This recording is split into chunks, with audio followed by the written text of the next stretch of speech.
ভাত কেৰেলা কিমানকৈ দিছা? 30 টকা। ভেন্দি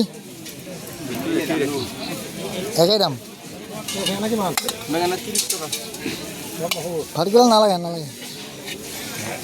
ভেন্দি দামটো সুধিছোঁহে মই। বজাৰ ভিডিঅ' কৰিছোঁ এটা।